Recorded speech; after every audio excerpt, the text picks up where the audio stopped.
Thanks, moderators. Thank you, Frank, for the invitation, and congratulations on the anniversary. It's always good to be after Stefan because everything looks easy after an endobental. So now after this, you'll know that percutaneous arch repairs are actually very easy. These are my disclosures. We've done percutaneous access approaches for complex endovascular procedures for a long time, and we know that it works well in the femoral area.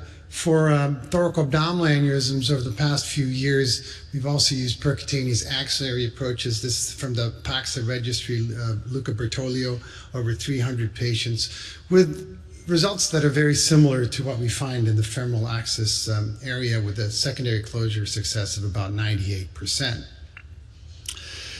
Gustavo already referenced this paper from Stefan when Stefan first described the percutaneous approach, total approach to an arch branch repair using this indwelling catheter and doing everything from the femoral arteries except for, of course, the axillary or innominate branch that still came from that approach.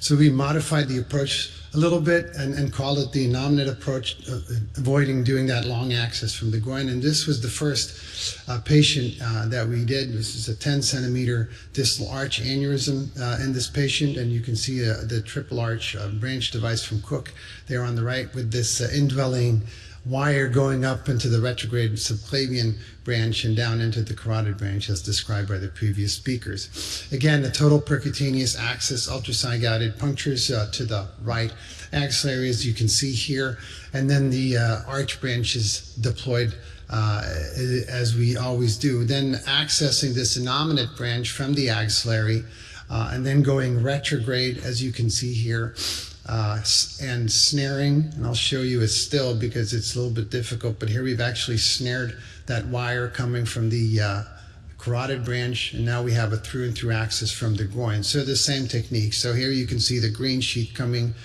poking the sheath, and then you have the through catheter, yellow, going up into the carotid orifice that you can see here. And after doing that, it's quite a simple procedure to just catheterize the left carotid artery retrograde, as you can see here, placing a bioband stent graft. And then finishing off with a VBX graft and the innominate coming out. So everything done percutaneous with one groin axis and one axillary axis. And in the event that the axillary axis fails, you can see here with a radial stick, we've placed a balloon in the axillary after closing the probe glides and just inflating that balloon for about 2 minutes. If there's problems there, we use a radial approach and using a self-expanding covered stent to just seal that opening, which seems to work well.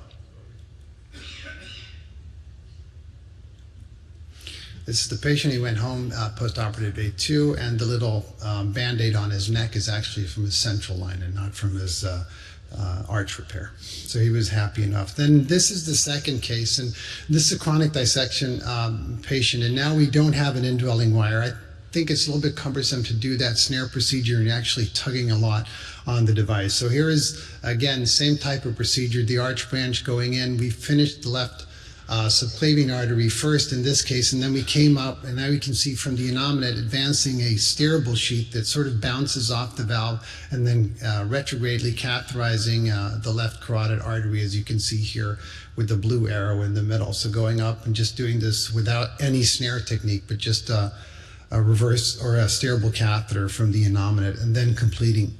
And you can do this with a cyst, of course. You can puncture the carotid directly, which some people think is pure craziness, to have a through and through wire from the carotid as opposed to having it from the groin.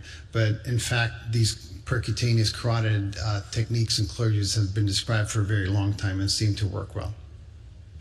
So this is the completion of that case. So in summary, total percutaneous approaches for endo-arch repairs are feasible in select cases depending on the carotid anatomy. Of course, if you have a lot of atherosclerosis, carotid disease, you probably don't want to do that. You probably want to cut down and clamp, and also depending on other features to that. Thank you very much.